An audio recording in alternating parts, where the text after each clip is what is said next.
ஜீவனை பார்க்கிலும் கிருபை மேலானதே, வாழ்க்கையை பார்க்கிலும் கிருபை மேலானதே, ஜீவனை பார்க்கிலும் கிருபை மேலானதே, வாழ்க்கையை பார்க்கிலும் கிருபை மேலானதே, கிருபை மேலானதே, கிருபை மேலானதே, கிருபை மேலானதே, கிருபை மேலானதே.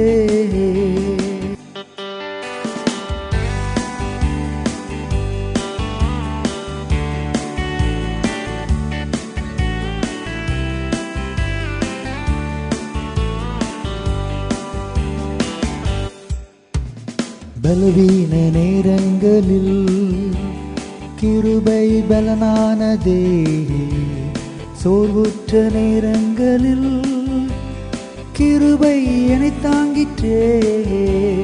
பலவீன நேரங்களில் கிருபையின் பலனானதே, சோர்வுற்ற நேரங்களில் கிருபை என்னை தாங்கிற்றே. கிருபை மேலானதே, கிருபை மேலானதே, கிருபை மேலானதே, கிருபை மேலானதே, கிருபை மேலானதே, கிருபை மேலானதே, கிருபை மேலானதே, கிருபை மேலானதே.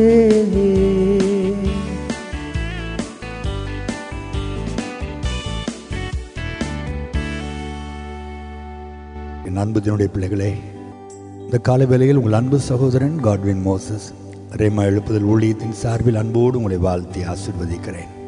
இந்த நாளிலும் கூட கர்த்தருடைய கரம் பலப்படுத்தும் கரமாய் உங்கள் மேல் அமரப்போகிறது.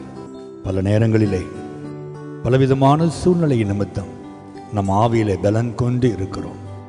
அநேகர் சொல்லுகிற வார்த்தை, உபத்திரவங்கள் வரும்பொழுது, பிரச்சனைகள் வரும்பொழுது ஜெபிக்க முடியல பிரதர், வேதம் வாசிக்க முடியல, ஜெபிக்க உட்கார்ந்தால் அழுகைதான் வருகிறது, ஆண்டவரை துதிக்கவே முடியவில்லை, என் பிரச்சனையும் என் போராட்டமும் தான் என் கண்களுக்கு முன்பாக வருகிறதை தவிர என்னாலே ஆண்டவரை தேட முடியவில்லை என்று உண்மையாய் சொல்லுவார்கள்.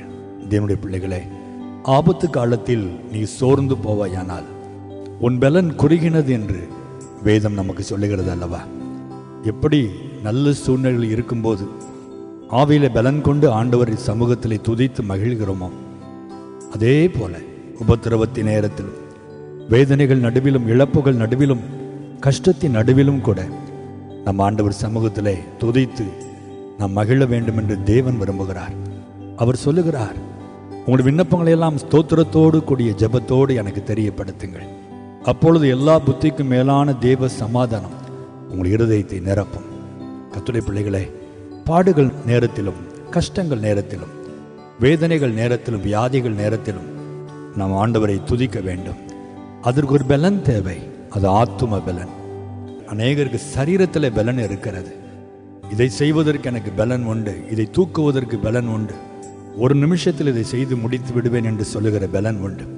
இந்த பலன் ஒரு நாளும் பாடுகள் நடுவில் நமக்கு உதவி செய்யாது. கர்த்தருடைய பிள்ளைகளுக்கு தேவை ஆத்தும பலன். இந்த பலனை 2 விதத்தில் நாம் பெற்றுக்கொள்கிறோம். ஒன்று, வேதத்தை அதிகமாய் வாசிக்கும் பொழுது, பாடுகள் நேரத்தில் தேவ பக்தர்களுக்கு கர்த்தர் எப்படியெல்லாம் அற்புதங்களை செய்தார், எப்படியெல்லாம் விடுதலை கொடுத்தார், எப்படியெல்லாம் அதிசயங்களை காண செய்தார் என்பதை வேதத்தில் நாம் வாசிக்க வாசிக்க நம்முடைய ஆவி பலன் அடைகிறது. நமக்குள் ஒரு விசுவாசம் வருகிறது. அந்த விசுவாசம், அந்த ஆண்டவர் எனக்கும் அற்புதம் செய்வார் என்று ஒரு புதிய நம்பிக்கையை, ஒரு புதிய பலனை நமக்குள் உண்டாக்குகிறது. 2வதாக, பரிசுத்த ஆவியானவர் நம்மை பலப்படுத்துகிறவராய் இருக்கிறார். ஆவியானவருடைய பலவீனத்தில் பலன் தருகிறவராய் இருக்கிறார். ஆவியில் நிரம்பி ஜெபியுங்கள், அந்நிய பாஷைகளிலே பேசி கர்த்தரை மகிமைப்படுத்துங்கள். அந்த நேரத்தில் கர்த்தருடைய பலன் உங்கள் மேல் இறங்கும். உங்கள் ஆவியில் ஒரு புது பலனை கர்த்தர் கட்டளையிடுவார். உங்கள் இருதயம் கர்த்தரை மகிழ்ந்து களி கூறுவதை நீங்கள் காண்பீர்கள். தேவனுடைய பிள்ளைகளே, இன்றைக்கும் கூட வியாதி நிமித்தம், சோர்வுகள் நிமித்தம், கடன் பிரச்சனை நிமித்தம், கையில காசு இல்லை என்கிற சூழ்நிலை நிமித்தம், இந்த லாக்டவுன் நிமித்தம் சோர்ந்து போய் பலன் இல்லாமல் இருந்தால் கர்த்தர் இப்பொழுது உங்களை பலப்படுத்த விரும்புகிறார். ஒரு புது பலனை தேவன் தர விரும்புகிறார். உங்களை பார்த்து அன்போடு சொல்லுகிறார், பலவீனத்தில் என் பலன் பூரணமாய் விளங்கும். இன்றைக்கு கர்த்தருடைய கரம் உங்களை பலப்படுத்தி சகாயம் செய்வதாக, உங்களை ஆசீர்வதிப்பதாக, உங்களை திடப்படுத்துவதாக, உங்களை மகிழ்ச்சி ஆக்குவதாக. ஜெபிப்போமா. பலவீனத்தில் என் பலன் பூர்ணமாய் விளங்கும். என் கிருபை உனக்கு போதும் என்று சொன்ன எங்களை பலப்படுத்துகிற தெய்வமே, நாங்கள் உம்மை துதிக்கிறோம்ப்பா.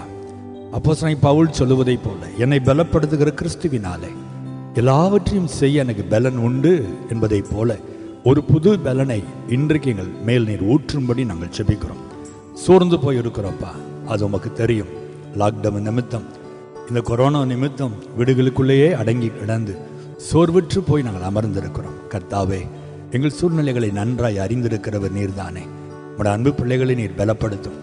இது நிமித்தம் அவர்கள் சோர்ந்து போய் ஜெபிக்க முடியவில்லை, ஆண்டவரை துதிக்க முடியவில்லை, வேதத்தை வாசிக்க முடியவில்லை என்று தடுமாறுகிறார்களோ, அந்த சூழ்நிலையை இன்றைக்கு கர்த்தர் மாற்றி அந்த பலவீனத்திலே உடைய பலனை பூரணமாய் கொடுத்து உடைய பிள்ளைகள் இந்த சூழ்நிலையிலும் மகிழ்ச்சியோடு உம்மை துதிக்க கர்த்தர் கிருபை தரும்படி நான் ஜெபிக்கிறேன். சரீரத்தில் பலவீனத்தோடு இருக்கிற ஒவ்வொருவர் மேலும் உன்னத பலன் இப்பொழுது இறங்குவதாக. இந்த வியாதிகள் மாறட்டும், நடக்க முடியாத கால்கள் இப்பொழுது பலன் அடையட்டும். ஆண்டவரே, ஒவ்வொரு சரீரத்தின் உறுப்புகளும் இப்பொழுது பலன் அடையட்டும். உயிர்ப்பிக்கும்படி நான் ஜெபிக்கிறேன்ப்பா. புது பலனை கொடுப்பீராக. இந்த கொரோனாவிலே சிக்குண்டிருக்கிற ஒவ்வொரு மக்களையும் விடுவிக்கும்படி நான் ஜெபிக்கிறேன். கிருபைக்குள் ஒப்பு கொடுக்கிறேன்ப்பா. உடைய பிள்ளைகளை ஆவியிலும் ஆத்மாவிலும் சரீரத்திலும் பலப்படுத்தி பிள்ளைகள் சாட்சியாய் வாழ கர்த்தர் உதவி செய்யும். நீர் அப்படி செய்கிற அன்புக்காக உமக்கு நன்றி. இயேசுவின் நாமத்தில் ஜெபிக்கிறோம் எங்கள் ஜீவனுள்ள நல்ல பிதாவே. ஆமேன், ஆமேன், ஆமேன்.